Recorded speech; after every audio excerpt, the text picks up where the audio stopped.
इस बार इतना कर लेना जैगम भाई, कोई भी वोट मांगने आए ना, उससे कह देना विकास न कर हमारा। जितनी सबको लाइट मिलेगी उतनी हमें मिल जाएगी, जितने टूटे रोड पे दुनिया चलेगी उतने पे हम चलेंगे। रह गई हाईवे की बात, तो न तुम फ्री गुजरते हो ना हम फ्री गुजरते। पैसा तुम देते हो, पैसा हम देते। इस बार इलेक्शन विकास के नाम पे नहीं, हुजूर की नामूस के नाम पे होना चाहिए। हमारा वोट उस शख्स को जाएगा जो हमारे नबी की नामूस की हिफाजत की बात करेगा। ये ख्याल रखिएगा, हमारा काम लड़ना नहीं है इलेक्शन, ना हम आएंगे आपसे वोट मांगने के लिए। हमारा काम सिर्फ इतना है कि हमारा रिश्ता हुजूर से जितना मजबूत से मजबूत हो सके उसे मजबूत से मजबूत तर बनाया जाए। समझेंगे ना इंशाअल्लाह। बाकी कोई भी बंदा आके कहे कि भाई मैं क्या क्या मिलता, बेरोजगार भत्ता है, कॉलोनी लिए तो नहीं बैठे हो, चुप बैठे हो, है ना कॉलोनी, ये 70 वाली 3.5 लाख वाली दिलवा देंगे, लात मार देना। कहना बिना छत के तो गुजारा हो सकता है, बिना महबूब रब के गुजारा नहीं हो सकता है। यही हमारा ऐलान रहना चाहिए। अगर हमारा वोट चाहिए तो विधानसभा में, संसद में हमारे नबी की नामूस की बात उठाओ, हमारे नबी की अजमत की बात करो और उन जबानों को ताले लगवाओ जो मेरे नबी के खिलाफ भौंकती है। वोट नहीं, हमारा लहू भी तुम्हारे लिए होगा। और अगर आप ये नहीं करते, सिर्फ 5 साल की सूखी रोटी का लालच लेके आए हो तो मुंह पे मार देंगे तुम्हारे, इसलिए कि हम तुम्हारे टुकड़ों पे नहीं, हम अजमेर वाले के टुकड़ों पे पलते हैं। हम तुम्हारे टुकड़ों पे नहीं, अजमेर वाले के टुकड़ों पे पड़ते हैं। और तुम्हारी औकात क्या है, तुम हमें 5 साल पाल सको, तुम 5 सेकंड हमें नहीं पाल सकते हो। यह सिर्फ रब्बे कायनात की जात है जो पूरी कायनात को पाल रहा है। ये सिर्फ उसी की जात है जिसने कायनात को पाल रखा है। तो अपने उलमा का साथ देंगे इंशाअल्लाह, वादा करें इंशाअल्लाह। इंशाअल्लाह हमें सबसे बड़ा झूठा दलाल बन के आता है इलेक्शन में। सही बात। वो आके कहता कसम से चच्चा मेरा भरोसा करो, तुम्हारी गली पक्की जरूर होनी है। वो बिछने वाली ईंट से तो पक्की नहीं होती, वो गिरने वाली ईंट से जरूर पक्की हो जाती है। तो भरोसा नहीं, जरूरी है कि हम रोडों पे चलें। वो कहा था ना किसी ने, जो उनकी इज्जत पे आंच आई, हम अपनी इज्जत का क्या करेंगे। जब हुजूर की इज्जत नहीं रही तो फिर हम रोडों का क्या करेंगे यार। तो मुबारक हो तुम्हें पक्के महल्लात, हमें कच्ची झोपड़ी में हुजूर की इज्जत प्यारी लगती है। तो हमने आज तक अपने उलमा को नजरअंदाज किया, जिसके नतीजे में हमें ये दिन देखने मिलेंगे, ये दिन देखने मिलेंगे। अल्लाह ताला हमें अपने उलमा का एहतराम करने की तौफीक अता फरमाए। आज बड़े पीर की महफिल में बैठे हुए हैं। कितना बड़ा पीर है, कितना बड़ा पीर है। सर भला कोई क्या जाने कह कैसा तेरा, सर भला कोई क्या जाने कह कैसा तेरा। औलिया मलते हैं आंखें वो है तलवा तेरा, औलिया मलते हैं आंखें वो है तलवा तेरा। क्या दबे जिस पे हिमायत का वो पंजा तेरा, शेर को खतरे में लाता नहीं कुत्ता तेरा, शेर को खतरे में लाता नहीं कुत्ता तेरा। आज पूरी दुनिया के अंदर बगदाद वाले के नाम के चर्चे। आज यूं भी ज़ैगम भाई महफिल हसीन लग रही है क्योंकि अपने जद्दे अमजद की महफिल उनके शहजादों ने सजा रखी है, इसलिए भी महफिल प्यारी लग रही है कि बाप की महफिल शहजादों ने सजा रखी है और इसमें जीनत बन के उनके चाहने वाले आए हुए हैं। वो कहा था ना, दुल्हा बनाए जाएंगे जब गौस हश्र में, हम कादरी भी जाएंगे उनकी बारात में, हम कादरी भी जाएंगे उनकी बारात में। बगदाद वाला कौन है, आलम अरवाह में भी वली है। मैं बहुत ज्यादा नहीं, इंशाअल्लाह उतनी देर बोलूंगा जितनी देर आप बर्दाश्त कर लें। और इसके लिए ज़ैगम भाई के इशारे की जरूरत नहीं पड़ेगी। हम पलटते नहीं बेजान किताबों के वरक, हम वो पढ़ते हैं जो चेहरों पे लिखा होता है। अगर ये सोएंगे तो फिर मैं खुद सोने की दुआ पढ़ लूंगा, ठीक है ना। आप परेशान ना होना, जरा कह दें या रसूल अल्लाह। आप लोरियां सुनाओ तो मुझे भी याद है, मैं सो जाऊं या मुस्तफा कहते कहते, खुले आंख सल्ले, नीचे वाले भी नात पढ़ लिया करें। ये अल्लामा ज़ैगम साहब, वहाँ अबरार मिसबाही साहब, तहसीन साहब, ये जितने उलमा है ना सादात इकराम, ये आपसे भी कहते हैं, हम भी कहते हैं, आप भी पढ़ो। हमारा क्या फायदा है? हमारा बस इतना फायदा, पढ़ने में आपको जो नेकी मिलेगी ना, उसके बदले में हमें भी मिलेगी, बेशक इतना हमारा है। लेकिन बड़ा फायदा क्या है? हम ये चाहते हैं कि सिर्फ मिंबर वाले नहीं, महफिल में जितने लोग बैठे सारे नात पढ़ा करें। क्यों? ताकि क़यामत में जब हुजूर हसन को आवाज दें तो पहले मदीने का हसन आगे आए, फिर बरेली का हसन आगे आए, फिर सारे गुलाम पीछे पीछे चले आए, है ना? लाजिम ये नहीं है कि 4-5 दीवान पढ़ के निपटो तभी हसन बनो। क्या बात है? 3-4 कलाम पढ़ के हटो तभी आपका नाम सना खानों में आएगा।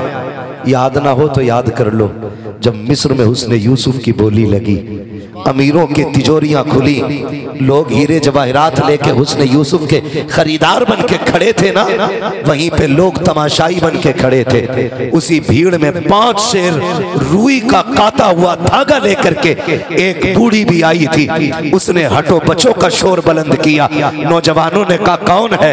जब मुड़ के देखा, बूढ़ी की गोद में रुई का काता हुआ धागा था, उसको दबा के बगल में आ रही है। नौजवानों ने कहा था दिखता नहीं भीड़ कितनी है, हम भी तो तमाशाई हैं। उसने कहा तुम तमाशाई हो, लेकिन मैं खरीदार बन के आई हूँ, मैं खरीदार बन के आई हूँ।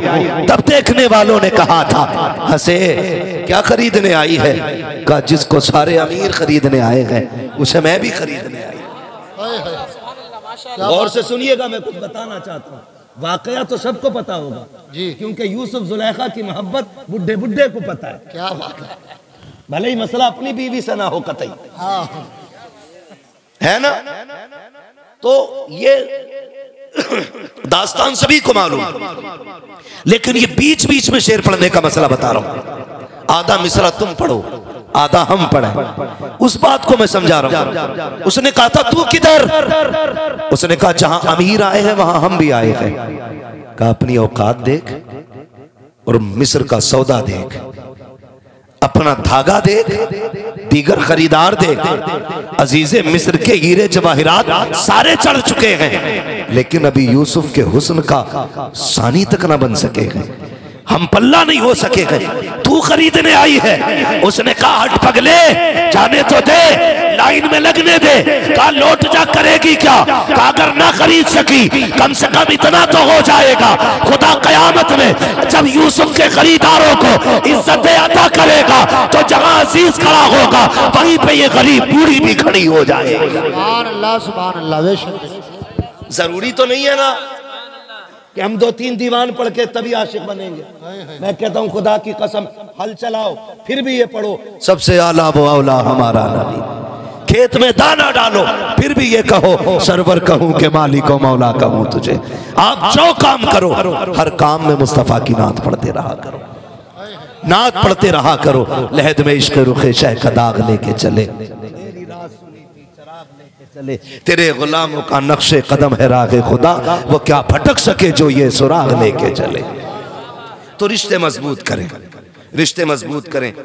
मैं अर्ज कर रहा था सरकार गौसे पाक, पूरी दुनिया में बगदाद वाले की 11वीं का तज़किरा है, कहीं 17वीं है, कहीं 11वीं है, कहीं 27वीं है, कहीं 26वीं है। यही मेरे बगदाद वाले का चर्चा है। मैं थोड़ा सा बर्दाश्त करेंगे कड़वी दवाऊं, मैं बड़े अच्छे माहौल में भी नीम घोल देता हूं, मगर याद रखें दवा जितनी ज्यादा कड़वी होती फायदा उतना ज्यादा करती है। जिसे कड़वी दवा बर्दाश्त नहीं होती ना, फिर वो टेबलेट और खुराक से नहीं ऑपरेशन से ठीक हुआ करता है। दुआ करें अल्लाह हमारी बीमारी खुराकों से ही खत्म कर दे। हम सब अपने बारे में ये बात करते हैं। सरकार बगदाद जो आलम अरवाह में भी वली, माँ के शिकम में भी वली, और पैदा हुए फिर भी वली, और ऐसा वली, ऐसा वली, ऐसा वली जिसने माँ की गोद में बैठ के कहा था माँ कायनात पे माँ का एहसान होता है, तुझ पे मेरा एहसान है। माँ ने कहा था अब्दुल कादिर कौन सा? फरमाने लगी अम्मी एक एहसान तो तब किया था मैंने जब आप घर में अकेली थी और एक फकीर आया था, उसने भीख मांगी थी, आपने पर्दे की आड़ से ना उसको जब भीख देना चाहिए, आपके हाथ के सोने के कंगन देख के उसकी नीयत बिगड़ी और वो हाथ के कंगन छीनना चाहता था। आपने आवाज दी थी, या रब मेरी मदद फरमा। अम्मी क्या हुआ था? कहा बेटे शेर आया था, फाड़ के रख दिया था। मुस्कुरा के कहते हैं अम्मी वो कोई जंगल का शेर नहीं, तेरा ही अब्दुल कादिर जिलानी आया था। है ये शान बगदाद वाले की है, ये शान बगदाद वाले की है। तमाम जिम्मेदार उलमा तशरीफ फरमाए और हमारे सरों के ताज बैठे। एक बात कहूं, करामत ये इस्तिकामत का अजर होती है। जो हम शरीयत पर मजबूती से पाबंदी से अमल करते हैं ना, उसके इनाम में जो रब की तरफ से तोहफा मिलता है उसे करामत कहते हैं। हमने पूरी जिंदगी बगदाद वाले की करामतें सुनी और अल्लाह करे सुनते रहें, लेकिन साथ में इस्तिकामत पे भी गौर करना चाहिए था, उनकी जिंदगी को भी देखना चाहिए था। उन्होंने जो जिंदगी में मुजाहिदे किए और जिन मराहिल से वो गुजरे वो भी याद होना चाहिए। ये तो दुनिया जानती है कि बगदाद वाले को मुर्गा पसंद था, लेकिन ये भी तो याद होना चाहिए। फरमाते हैं जब मैं पढ़ने के लिए गया ना, मैंने एक एक महीने की भूख काटी है। आप इससे इल्म और उलमा का अंदाजा लगाइए। बगदाद वाला कहता मैंने एक एक महीने की भूख काटी, और कहते हैं ये हालत होती थी कि लोग मुझे मुर्दा समझ लेते थे, गुस्ल भी देते, कफन भी पहनाते। का जब जनाजे में लेटा के नमाज की तैयारी होती मैं बिस्मिल्लाह पढ़ के उठ के बैठ जाता था। इन मराहिल से भी बगदाद वाला गुजरा है। हमें सिर्फ मुर्गे याद है, हमें ये याद है कि उनको मुर्गों को जिंदा करना आता है। ये भी तो याद करें। फरमाते हैं कि हम घर से चले थे, माने 40 सिक्के दिए थे, 40 सिक्के। मैं जैगम भाई आज भी यहाँ के अटक जाता हूँ कि जब चले तो माँ ने कहा था अब्दुल कादिर झूठ ना बोलना। जो आलम अरवाह में भी वली है, माँ के शिकम में भी वली है, और पैदा होने के बाद भी वली ही है, उससे मां कह रही कि झूठ ना बोलना। इसमें क्या राज था? समझ में बात नहीं आती, आंखें अटक जाते। फिर खुद थोड़ी बहुत बगदाद की तरफ से रहनुमाई होती है, आवाज आती है पागल सिर्फ अब्दुल कादिर को ना देख, अब्दुल कादिर की मां को भी तो देख। यहां मसला अब्दुल कादिर का नहीं, यहां मसला मां का है, मां का है। अम्मी ने क्या कहा था? अब्दुल कादिर 2 भाई हो, बाप ने 80 सिक्के छोड़े, 40 तुम ले जाओ, 40 भाई के लिए छोड़ दो, लेकिन इसको संभाल के लेके जाना, मैं तुम्हारे साथ नहीं आऊंगी। याद रखिएगा माँ माँ होती है, चाहे अब्दुल कादिर जिलानी की माँ क्यों ना हो। कहती है मैं साथ नहीं आऊंगी, मुझे घर की जिम्मेदारियां भी संभालनी है, भाई भी तुम्हारा छोटा है, उसको भी देखना है, ये आप हिफाजत से लेके जाइएगा। माँ ने सदरी में रख के सिली, फिर कहा था बेटे झूठ नहीं बोलना, झूठ नहीं बोलना। आपने हाथ में हाथ दिया, अम्मी झूठ नहीं बोलेंगे। आए निकले, डाकुओं ने लूटा, सबको पता है। बारी सरकारे बगदाद की आई, तुम पे क्या है, तुम पे क्या है? फरमाने लगे मुझ पे भी 40 सिक्के। किधर हैं? सदरी में। कहा मिल तो नहीं रहे? कहा अम्मी ने सिल दिए। कहा दिखाओ ना। सिलाई तोड़ी, खन खन सिक्के गिरे। हैरत होती है, सिक्के गिरे ना। सरदार ने कहा था अजीब बच्चा है, झूठ बोल देता, ना कह देता हमें तो मिल ही नहीं रहे थे, झूठ बोल देता सिक्के बच जाते। बगदाद वाले ने कहा मैं झूठ बोल के सिक्के तो बचा लेता, लेकिन माँ से किया हुआ वादा टूट जाता। माँ से किया हुआ वादा टूट जाता। बगदाद वाला कहता है माँ की जबान पर 40 तो क्या ऐसे 1000 सिक्के कुर्बान किए जा सकते हैं। आपसे इतना कहना चाहता हूँ, जिस बगदाद वाले की दुनिया 11वीं खा रही है, जिसका सदका खा रही है, जिसके नाम पे हम लोग पल रहे हैं, उसने माँ का एहतराम किस कमाल का किया है। आप जरा सोचे तो सही, आज कागज के सिक्के होते, कागज के पैसे होते हैं, कल सोने के पैसे होते थे। हम सोने के नहीं कागज के पैसों के लिए माँ बाप छोड़ देते हैं। बगदाद वाले ने सोने के सिक्के छोड़े हैं, माँ से किया हुआ वादा नहीं तोड़ा है। ओ दुनिया वालों, ख्याल रखना, याद रखिएगा, जो तरक्कियां, जो बरकतें, जो अजमतें सजदे और रुकू और सुजूद और क़याम से नहीं मिलती है, जो दिनों रात के मुजाहिदों से नहीं मिलती है, रब ने माँ को वो कमाल बख्शा है कि जो तरक्कियां 12 बरस की इबादत से नहीं, वो माँ की दुआओं से खुदा अता फरमा दिया कर। बेशक नारे तकबीर, नारे रिसालत, उलमाए अहले सुन्नत, अज़मते वालिदैन, अज़मते गौसे पाक, सुभान अल्लाह। हम कितने अच्छे लोग हैं। बगदाद वाला कहता मेरी माँ का वादा टूट जाता। हम खाने पे बैठे, जैगम भाई, ये सब का हम सब का हाल है। खाने पे बैठे, अचानक फोन की घंटी बजी, सरकारी प्लेट, अम्मा कहते रुक बेटे खाना खा जा। माँ, पुराने लोग ना एक बात कहते हैं कि कभी आगे खाना छोड़ के नहीं उठना चाहिए।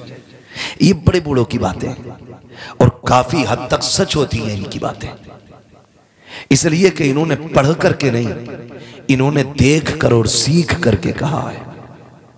बेटा उठा, माँ ने हाथ पकड़ लिया, बेटे खा के जा, खा के जा।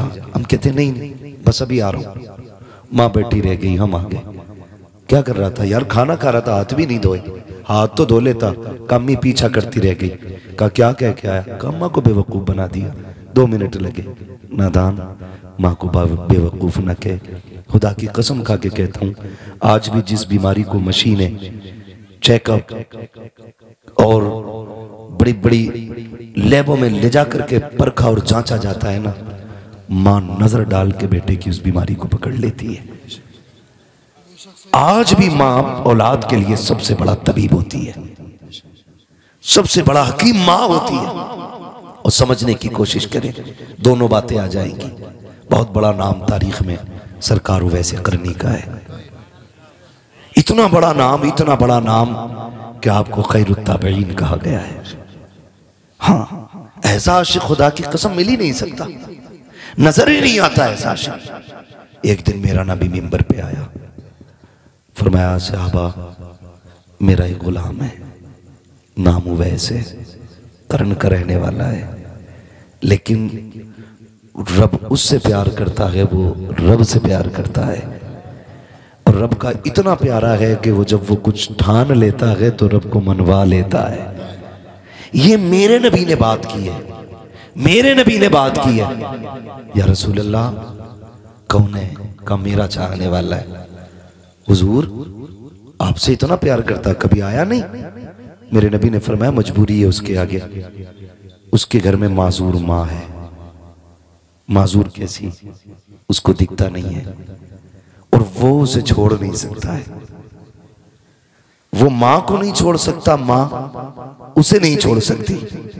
वो मुझसे बड़ा प्यार करता है। जानते हैं, यूं ही सरकार वैस करनी के तस्करे नहीं हो रहे। हुजूर से इश्क इतना था, इतना था, इतना था कि जब कोई मदीने शरीफ से आता ना, उससे पूछते कहाँ से आया है, वो कहता हुजूर का मदीना देख के आए। फिर आप कहते फिर तो तूने मेरे महबूब को भी देखा होगा। तो वो कहते हाँ। कहते बता मेरे महबूब का चेहरा कैसा था? जब ये बातें होती उनकी आंखें बरसती। बता वो बोलते हैं तो कैसा लगता है, जब वो बातें करते हैं तो लब कैसे लगते हैं? का जब उनकी पलकें उठती हैं तो फिर तो गैरत के पर्दे खुदा की कसम कैसे लगते हैं वो। तो जुबाने वाला देखता, फिर हुजूर की बातें करता। आप ऊँटनी का दूध निकालते, उसको पिलाते और कहते जितनी देर लगे ना मेरे हुजूर की बातें बताता रहे, मेरे हुजूर की बातें बताता रहे। जब आपसे ये बात होती और सारी बातें हो जाती, वो चला जाता। फिर कहते काश मैं भी हुजूर की बारगाह में जाता, काश मैं भी हुजूर की बारगाह में जाता। आप घर आए, माँ के पैर दबा रहे, और माँ के पैर दबाते दबाते आंख से आंसू का कतरा गिरा। जब माँ के पैर पे आया ना, तो माँ वो होती है जो आंसुओं की गर्मी से बेटे का दर्द महसूस कर लेती है। सिर्फ आंसुओं की गर्मी से पैर दबा रहे माँ के। माँ तो नाबीना है। जैसी आंसू का कतरा गिरा ना, माँ कहती है लालू वैस क्या बात है, खैर तो है ना? आज बड़ा बेकरार लग रहा है। रो के कहते अम्मी आज इश्क रसूल में ऐसा दर्द है सीने में, अगर मैं मदीने न जा सका तो कलेजा फट जाएगा। अम्मी काफिला मदीने जा रहा है, इजाजत दे तेरा लाल भी महबूब को देखना चाहता है। जब माँ ने बेटे के आंसुओं का एहसास किया, कहने लगी चल ठीक है बेटे जा तो रहा है, लेकिन वादा कर सूरज छुपने से पहले पहले आ जाना है, पहले पहले आ जाना है। सरकार को वैसे करनी ने कहा अम्मी ठीक है। जैसी इजाजत मिली है जल्दी जल्दी सारी तैयारियां की हैं, माँ के खाने का इंतजाम, पानी का इंतजाम, सारा कुछ करके सुबह काफिले के साथ निकले हैं। एक ही तसव्वुर, एक ही ख्याल था, आज यार का दीदार होने वाला है, आज महबूब का दीदार होने वाला है, आज उनको आंखें देखेंगी जिनके तसव्वुर में जिंदगी गुजर गई है, आज वो जलवा सामने होगा जिसकी बातें जमाने से सुनता रहा हूँ। अल्लाह अकबर ये तसव्वुर लेके चला। जिस काफिले के साथ जा रहे हैं, काफिला थक के आराम कर रहा है। उवैस करनी ने वक्त को देखा, सूरज अपनी रफ्तार से छुपने जा रहा है। ख्याल आया, माँ ने कहा था बेटे उवैस सूरज छुपने से पहले आ जाना। ये सोच करके आपने अपना आराम त्याग दिया, काफिला तो ठहरा रह गया। आपने दौड़ लगाई है, चलते चलते मदीने की सरहद आ जाती है। बच्चों को खेलते देखा, कहते शहजादो आओ मेरे सीने से लग जाओ। बच्चों को चूम रहे हैं, सीने से लगा रहे हैं। लोग कह रहे थे अजीब दीवाना है, ये बच्चों से लिपट रहा है। आप कहते थे शहजादो तुम्हारे कदमों की खाक मेरे सर का ताज बन जाए, क्योंकि तुम उस शहर में रहते हो जिसमें मेरा महबूब रहता है, तुम उस शहर में सांसें रहते हो जिसमें मेरा यार सांसें लेता है। ये कह करके बच्चों को सीने से लगाते, प्यार करते, फिर कहते शहजादो बताओ मेरा महबूब कहाँ मिलेगा। किसी ने बड़ों की तरफ इशारा किया, कहा फला से बात करो। उनसे पूछा नबी कहाँ है, उन्होंने कहा मस्जिद नबी में मिलेंगे या हुजरे आयशा में मिलेंगे। चाहे दौड़ करके आप आए हैं, वक्त की किल्लत थी, आकर के आपने मस्जिद नबी के दरवाजे पर जैसी दरवाजा खोल करके देखा, हुजूर का जलवा नजर नहीं आया। फिर ख्याल आया आयशा सिद्दीका के हुजरे में होंगे। आवाज देकर कहते हैं उम्मुल मोमिनीन मुझे मुस्तफा से मुलाकात करनी है। अंदर से आवाज आती है कौन है, का परदेसी हो, का ठहर जा इंतजार कर ले, तू जिससे मिलने आया है वो अभी अभी बाहर जा चुके हैं। इतना सुनना था, वो वैसे करनी का कलेजा तड़प जाता है। कहते हैं क्या किया जाए, का कब तक आएंगे, का ये तो नहीं कहा जा सकता है, लेकिन थोड़ी देर में आ जाएंगे। सरकार को वैसे करनी बेकरार हो करके कभी मेहराब देख रहे हैं, कभी मिंबर देख रहे हैं, कभी मुस्तफा के खड़े होने के मुसल्ले पे निगाहें जाती है। फिर ख्याल आता है उम्मुल मोमिनीन आप साइड से हो जाइए। का किस लिए, का महबूब को तो न देख सका, महबूब के नीचे बिछने वाली चटाई को देख लो। जिस मसरत पे मेरा महबूब तकिए लगा के बैठता है, मैं उस मसरत को चूमना चाहता हूँ। उम्मुल मोमिनीन आयशा सिद्दीका फरमाती है जब उवैस अंदर आए थे, बाल बिखरे हुए हैं, मिट्टी लगी है पूरे कपड़ों पर, देखने में दीवाना लग रहे हैं। कभी दीवार चूम रहे हैं, कभी मेहराब चूम रहे हैं, कभी मिंबर से लिपटते हैं, कभी खजूर के सुतूनों से लिपट जाते हैं, कभी हुजूर के नीचे बिछने वाली चटाई को चूमते हैं। उम्मुल मोमिनीन कहती है अरे अगर इतना ही इश्क है तो इंतजार क्यों नहीं कर लेते। कहते मजबूरी है माँ, अगर वक्त होता पूरी जिंदगी उसकी राहों में बैठ के गुजार देता, लेकिन क्या करूं मजबूरी है। जब वो आ जाए तो मेरा सलाम कह देना। ये कह के उवैस रोते हुए पलटे हैं। तारीख गवाह है, इधर उवैस ने मदीना छोड़ा है, उधर मेरा नबी मस्जिद नबी में आया है। आके करीम ने कदम रखा है, आते ही लंबी लंबी सांसें ली है। जब लंबी सांसें ली है उमर अर्ज करते हैं या रसूल अल्लाह लंबी सांसों की वजह क्या है। आके करीम फरमाते हैं खुशबू बता रखी है, मेरा यार आकर के गया है, मेरा दीवाना आकर के गया है। आका किसकी बात कर रहे हो। कहते उम्मुल मोमिनीन बताओ तो सही कौन आया था। का आका वो जो आया था उसके बाल खुले थे, कपड़ों पे मिट्टी लगी थी, देखने में दीवाना लग रहा था और ऐसा आशिक था, कभी मिंबर से लिपट के रो रहा था, कभी चटाइयों से लिपटता था, कभी खजूर के सुतून से लिपटता पिता था। आका मैंने उससे कहा था ठहर जा, अगर इतना ही प्यार है तो इंतजार क्यों नहीं कर लेता। कहते महबूब उसने ये कहा था अगर वक्त होता पूरी जिंदगी उसकी राहों में गुजार जाता। आका करीम की आंख में आंसू आए, कहा उमर तुम नहीं समझे, ये जो आके गया है ये कोई और नहीं, मेरा दीवाना अब वैसे करनी इस जगह से गुजर के चला गया। वक्त कम है मेरे बाबू, बस जरा सुने। जब इतनी बात कही ना, फरमाते उमर जल्दी करो भाई, इसका ई को कम करो। कहते उमर जल्दी करो, क्या? आका इरशाद फरमाए मेरे उवैस को ढूंढ के लाओ। जब तक उमर तलाश करते निकलते, हजरत उवैस करनी मदीना छोड़ चुके थे। उसके दिल से पूछिए नाकामियों की लज्जतें, जो मुसाफिर लुट गया हो जाके मंजिल के करीब। और भाई मेरे मुर्शिद ताजुश शरिया मक्का शरीफ गए, मदीना जाने की तमन्ना थी, वहीं से वापस कर दिया। आपने क्या कहा था? आपने कहा था काश गुंबदे खजरा देखने को मिल जाता। ये तो सभी की तमन्ना है, ये 1400 साल के बाद के आशिक की तमन्ना है, फिर नबी के उवैस की तमन्ना क्या रही होगी। उसके दिल से पूछिए नाकामियों की लज्जतें, जो मुसाफिर लुट गया हो जाके मंजिल के करीब। कहते हैं वापस पलटे, उमर कहते हैं या रसूल अल्लाह वो जा चुके, मुझे नहीं मिले। हुजूर की आंख में आंसू आ गए।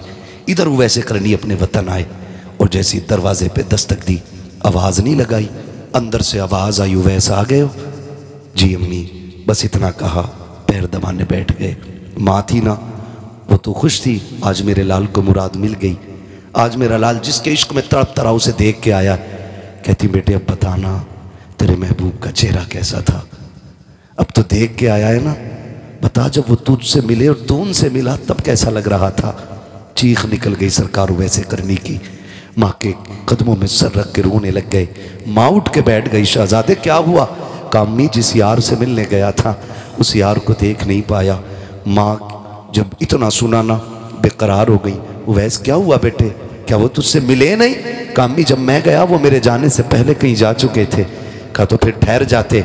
कामी ठहरता कैसे, अगर रुक जाता, तूने मुझे सूरज छुपने तक का वक्त दिया था।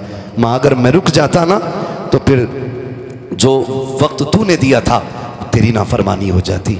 माँ मैंने तेरी रज़ा के लिए महबूब का दीदार कुर्बान कर दिया।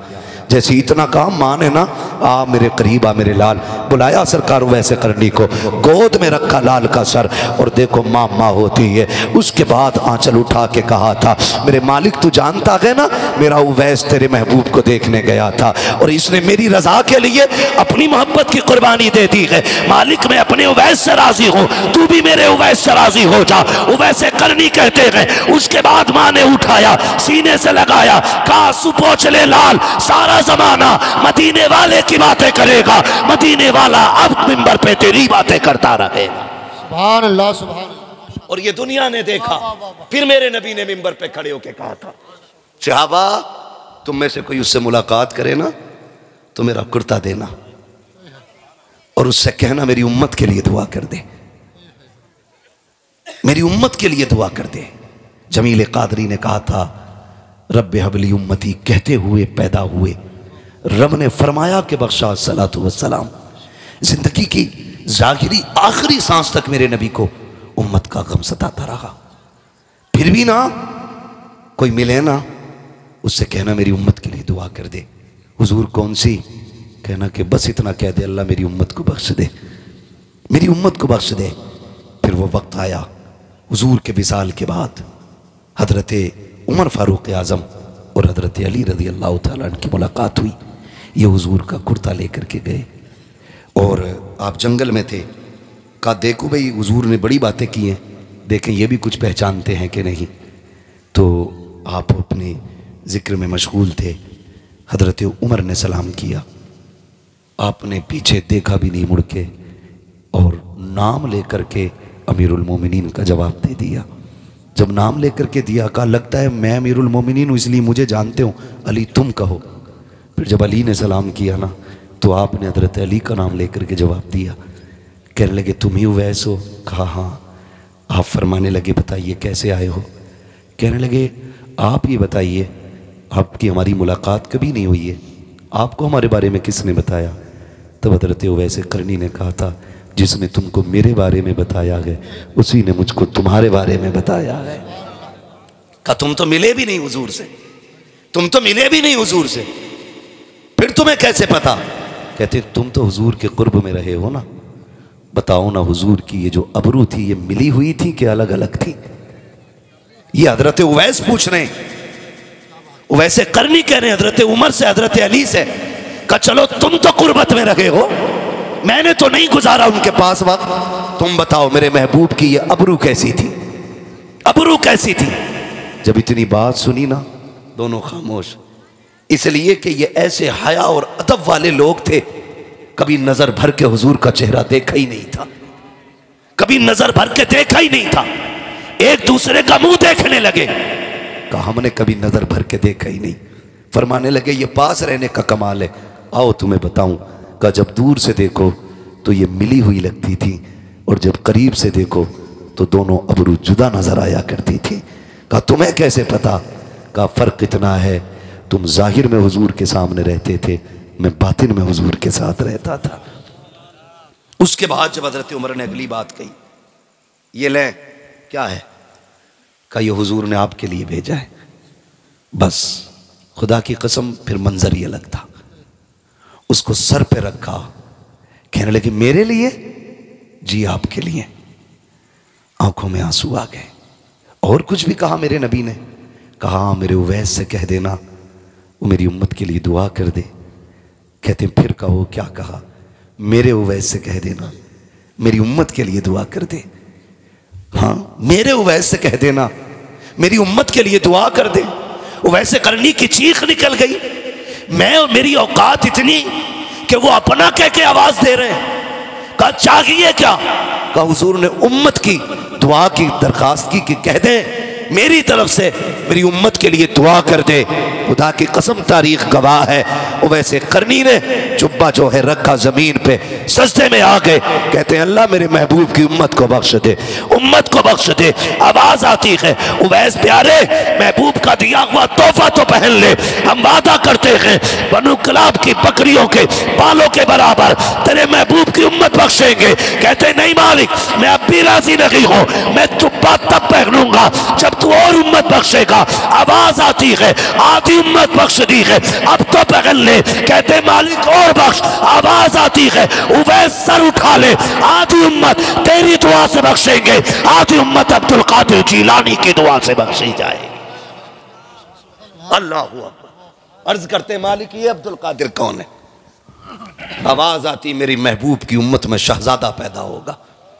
जिस तरह नबियों में मैंने महबूब को कमाल बख्शा है, उसी तरह मैंने वलियों में अब्दुल कादिर जिलानी को कमाल बख्शा है। आधी उम्मत तेरी दुआ से, आधी अब्दुल कादिर की दुआ से बख्शी जाएगी। मुकद्दर के धनी हैं हम लोग, किस्मत वाले हैं कि हमें सरकार बगदाद का दामन मिला है।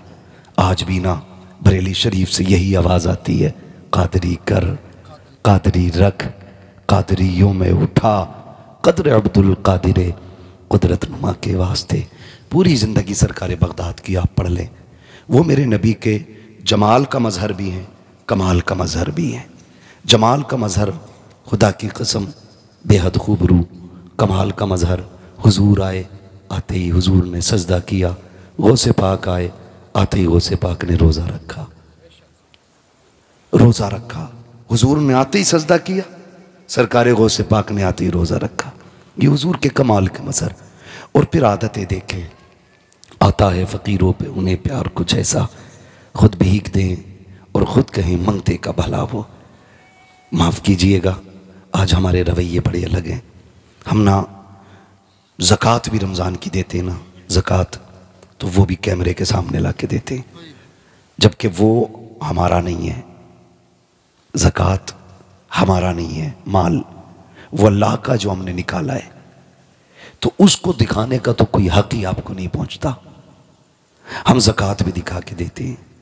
बगदाद वाले की ज़िंदगी पढ़ें, हमेशा दूसरों के काम आते रहना, यही बगदाद वाले के चाहने वालों की पहचान होनी चाहिए, पहचान होनी चाहिए। सीधी सी बात है। सरकार बगदाद रज़ी अल्लाह ताला, आप कहीं जा रहे हैं, दरियाए नील आपको पार करना था, आपने देखा एक शख्स ना खड़ा हुआ किनारे पे रो रहा है, किनारे पे खड़ा रो रहा है। आपने पूछा बात क्या है? उसने कहा हुजूर दरिया पार करना था, किराया नहीं है। और ना कश्ती वाले ने ना मार के भगा दिया है। आपने वहीं खड़े खड़े शागिर्द को हुक्म दिया का मेरे दरसगाह में सोने के सिक्कों की थैली रखी है, वो उठा के ला। शागिर्द गया, ला के थैली दी, हुजूर ये ले। आपने वो ली, कश्ती वाले को दी कि ये ले। उसने कहा हुजूर ये किस चीज़ की? फरमाने लगे इस गरीब को तूने इसलिए दरिया पार नहीं कराया कि इसके पास किराया नहीं था, ये सारे ही रख ले। आज के बाद कोई भी गरीब आए ना, उससे किराया ना मांगना, उसे अब्दुल कादिर के पैसे से दरिया पार कराते रहना। ये उन लोगों के लिए जिन्हें हम ये कहें कि उनके लिए अजनबी, जिनसे खून का रिश्ता नहीं, उनके लिए इतनी मेहरबानी। आज ना 11वीं तो हम करते हैं, बुरा मत मानना, 11वीं तो हम करते हैं, लेकिन 11वीं पे सिर्फ हमारा ही हक होता है और किसी का नहीं। हम 1100 रुपए का जर्दा बनाएंगे लेकिन सिर्फ खुद ही खा लेंगे। मेरे भाई कभी ऐसा भी तो कर कि तेरे घर में 11वीं के 11 रुपए की भी न्याज हो ना, तो पहले अपने बच्चों को नहीं, जरूरतमंदों को खिला। बच जाए फिर अपने बच्चों को खिला, फिर देख बगदाद वाले का करम होता है कि नहीं। लोग कहते हैं हर साल करता हूं 11वीं, मुसीबतें पक्की आ रही हैं फिर भी बराबर। 1100 रुपए जेब में पड़े ना तो निकालेगा 11 ही रुपए। भाई किस किताब में लिखा 11 ही रुपए दो? कहो ना ये क्यों? तो कह रहा है 11वीं की निस्बत से 11 ही दिए जाते। तो 1100 में भी तो 11वीं की निस्बत है, 11,000 में भी 11वीं की निस्बत है, और 11 लाख में भी 11वीं की निस्बत है। तो 11 ही रुपए क्यों? सस्ता छूटना चाह रहा है। जिनकी 11वीं कर रहा है उन्हें तेरी जेब का भी पता है, तेरी कुठिया का भी पता है। उन्हें पता है 1100 पर्स में रखे और 11 जेब में रखे थे, 11 ही निकाल के दिए। माफ कीजिएगा, कुछ जगहों पे चलन है 11वीं के दिन चंदे का, होता है कि नहीं? मस्जिदों में पैसे इकट्ठे कर लेते हैं। सैयद साहब किबला 10 रुपए तो भेजता घर से, 11 रुपए, और जोहर में जाके कहता लड्डू ही लियो। एक लड्डू कितने का?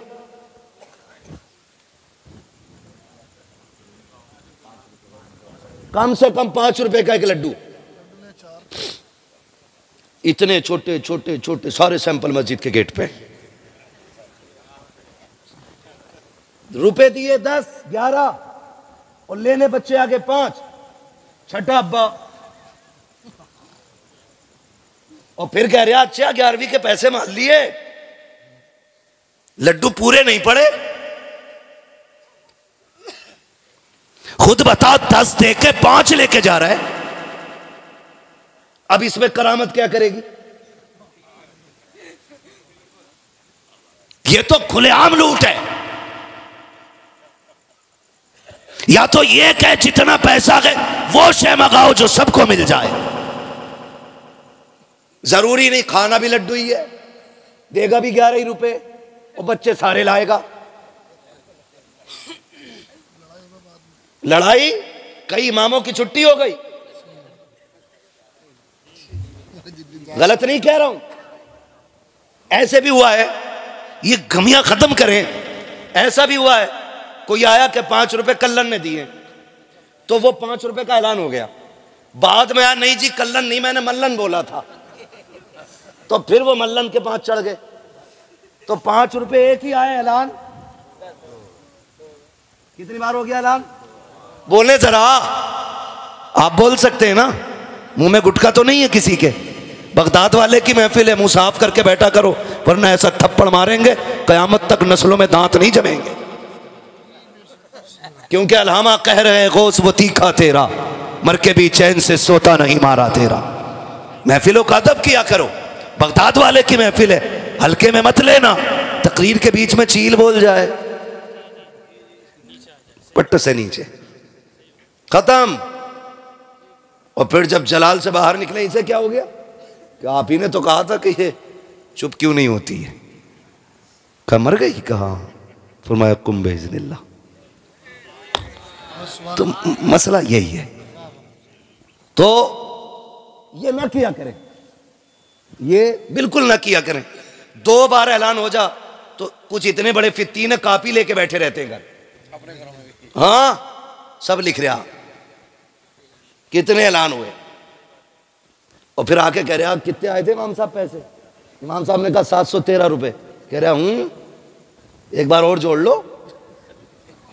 कह रहा नहीं भाई 713 ही है, पूरे डब्बे में रखे हैं, मैंने 1 रुपया जेब में भी नहीं डाला, सारा ही प्लास्टिक के डब्बे में। कह रहा नहीं नहीं मुझे पता है, क्यों? तू बगदाद वाले की चौखट से उठ के आया है, तुझे पता है। कह रहा ये देखो कापी। फिर निकाला इसने नामा अमाल और अपना जुर्म डाल दिया इमाम की खोपड़ी है। 10-5 इधर उधर हो गए। अगर ये नाम भूल गया तो कह रहा बरकत है इमाम साहब के ऐलान में, नाम कम थे पैसे ज्यादा निकले, तो फिर करामत हो गई इमाम की। और अगर इमाम ने कोई नाम दोबारा बोल दिया और रुपया कम निकला तो फिर आफत आ गई इमाम की। तो ऐसे लोगों से भी बचें, ये रवैये गलत है।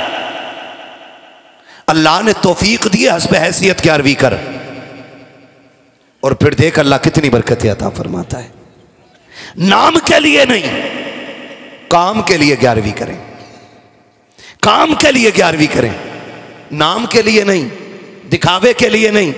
कहीं भी चले जाओ आके ना, जो 11वीं कराता है ऐसा बैठता है, कुछ भी नहीं होता और लगा है सैयद साहब आए। हाँ, ऐसे हजरत आगा सदरी पहन के पगड़ी बांध के, उतने हम पे भी कपड़े नहीं होते जितने उस ठलुए पे होते हैं। ऐसा कौन है? यही है मालिक। वो चाहते मेरे खुतबे पढ़े जाएं, नहीं ऐसा नहीं। बगदाद वाले के नाम का लंगर है, आका बन के नहीं, नौकर बन के खिला, नौकर बन के खिला, तमाशा ना बना। जब भी कोई पूछे क्या गए, अपना कुछ नहीं, सारा ही बगदाद से आ रहा है, सारा ही बगदाद से आ रहा है। खाते हैं तेरे इधर का, पीते हैं तेरे इधर का, पानी है तेरा पानी, दाना है तेरा, दाना है तेरा दाना। लेकिन मैं जो अर्ज कर रहा था आपसे, मैं कह रहा था थोड़ा सा दिलों में कुशादगी लाइए, कुशादगी। दिल बड़े तंग हो गए। 11वीं भी करेगा ना तो अपनी बाल को बांट दे बैठा के लाइन से, ताकि बांटने का भी मजा आ जाए और घर के घर में भी रह जाए। हाँ, बाहर भी ना जाए और शोर भी हो जाए, लाओ भी मुझे दे दो, मुझे दे दो, पूरे मजे घर में ले रहा है। ये नहीं, दिलों में जगह पैदा करो। 11वीं के अलावा भी अगर आपके दस्तरखान पे किसी के लिए जगह है तो समझ लेना रहमत के दरवाजे खुले हुए हैं, रहमत के दरवाजे फिर भी खुले हुए हैं। अभी कुछ दिन पहले की कहानी है, हम ना कंजूस तबीयत हो गए। डॉक्टर को 1 लाख दें, 5 लाख दे देंगे, अपने सगे रिश्तेदारों को 5 पैसे देने तैयार नहीं। डॉक्टर को 5 लाख भी दे देंगे। एक बंदे को भी ब्लड कैंसर हुआ, नापास कर दिया गया। उसके पास बहुत सारी प्रॉपर्टी थी, उसने सोचा लगाओ आग अभी से। वैसे 2.5 महीने का वक्त है हमारे पास जीने के लिए, बहुत गौर से सुनिएगा। कितने दिन का? 2.5 महीने का। जब आया ना, उसने सारी संपत्ति बेच दी, 2.5 महीने तो जीना ही है। आया अपने वतन आया, जब रिश्तेदारों में खानदान में आया ना, तो अपने बच्चों को पता चला कि बाप ने बिजनेस खत्म कर दिया, सब कुछ बेच डाला है। अपने बच्चे ना बातें करने लग गए, क्या करने आया।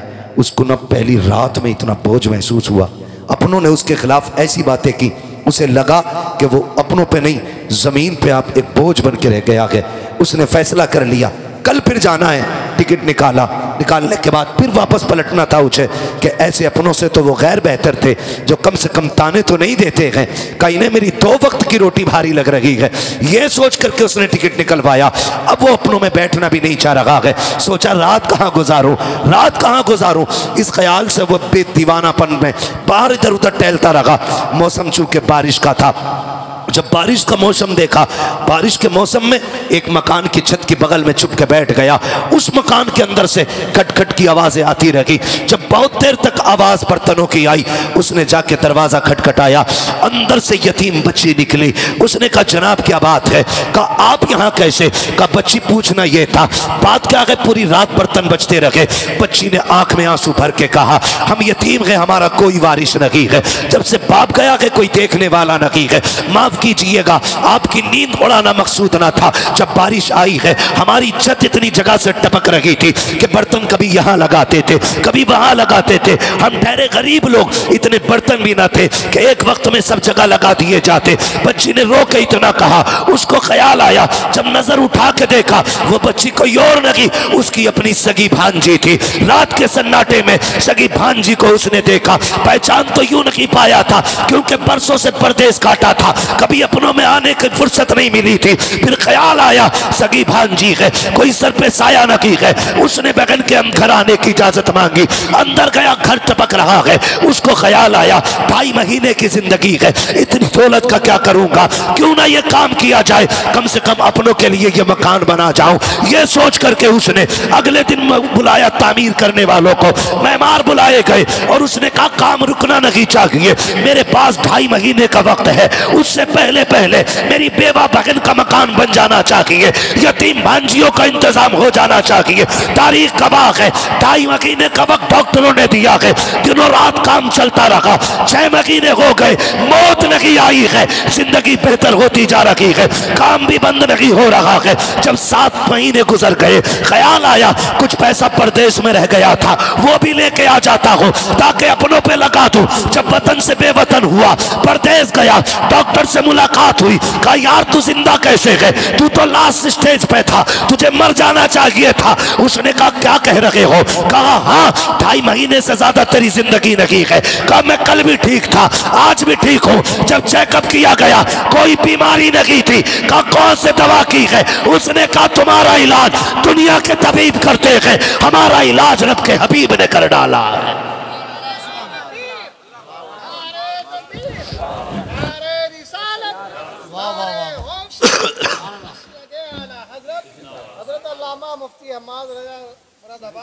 उसने कहा कि मैं गया, मेरे महबूब ने फरमाया कि अपनों का ख्याल रखो, पड़ोसी का ख्याल रखो, यतीमों का ख्याल रखो। कहा मैंने उनका घर बनाया, रब ने मेरी जिंदगी बना डाली है, रब ने मेरी जिंदगी बना डाली है। दिल में जगह रखी है, दिल में जगह रखी है।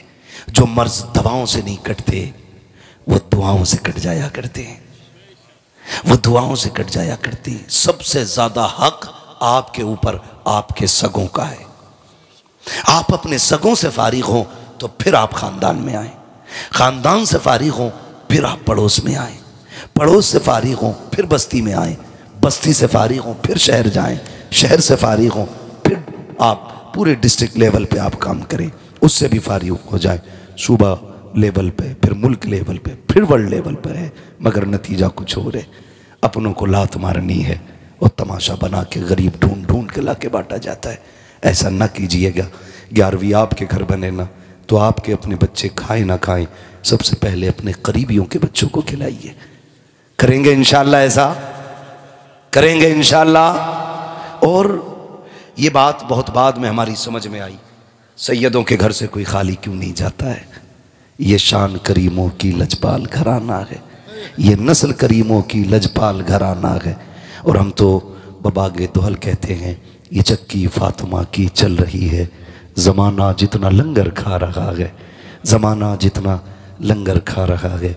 आप नज़रिए मजबूत रखें, एतक़ाद मजबूत रखें।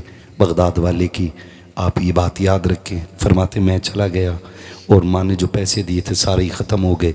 फिर नौबत ये आ गई, भूख इतनी बढ़ गई कि कुछ भी नहीं था, फिर बर्दाश्त भूख नहीं हुई ना, तो मैं दरिया के किनारे ये सोच करके गया कि कुछ गली सड़ी सब्ज़ी या जो लोग धोने आए हैं उनके कुछ पत्ते ही गिरे मिल जाएंगे, वही खा के गुजारे कर लेंगे।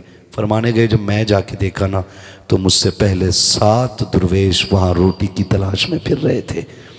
कहते मैं उन्हें देख के लौट आया, कहते भूख इतनी थी बर्दाश्त नहीं होती थी, मैं मस्जिद में आ गया।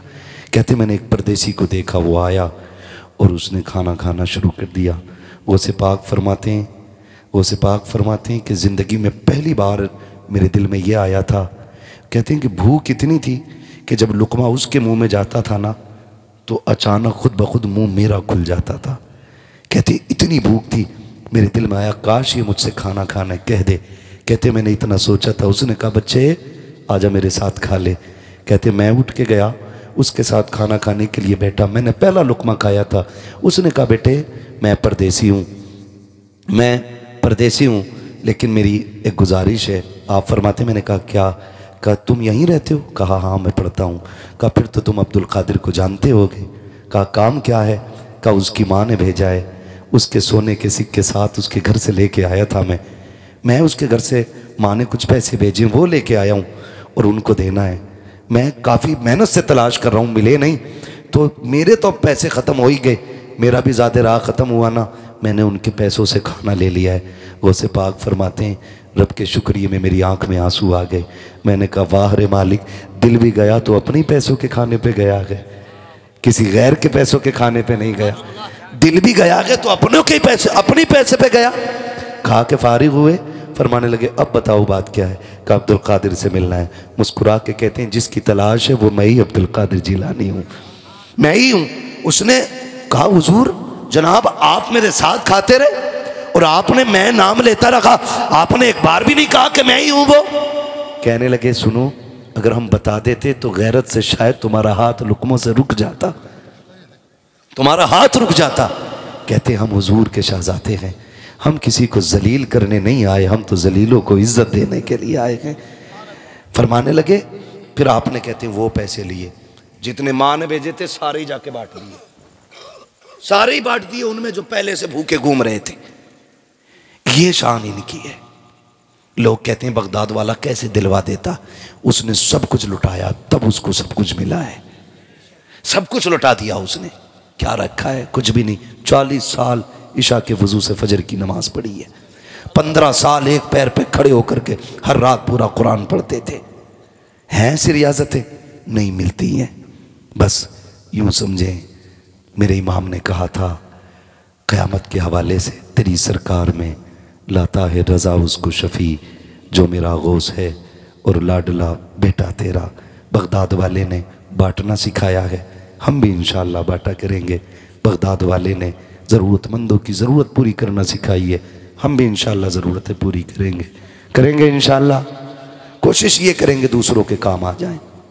हम अक्सर कहते हैं उजाले अपनी यादों के हमारे साथ रहने दो, न जाने किस गली में ज़िंदगी की शाम हो जाए।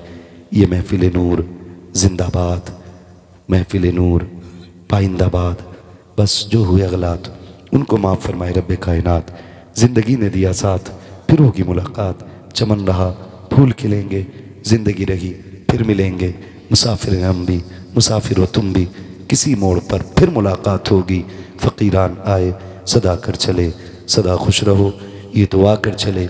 सारे लोग कलमा शरीफ पढ़ लीजिए, ला इलाहा इल्लल्लाह मुहम्मदुर रसूलुल्लाह अस्तगफिरुल्लाह रब्बी मिन कुल्लि ज़ंबिन व अतूबु इलैहि व मा अलैना इल्लल बलाग। अस्सलामु अलैकुम व रहमतुल्लाहि व बरकातुहू।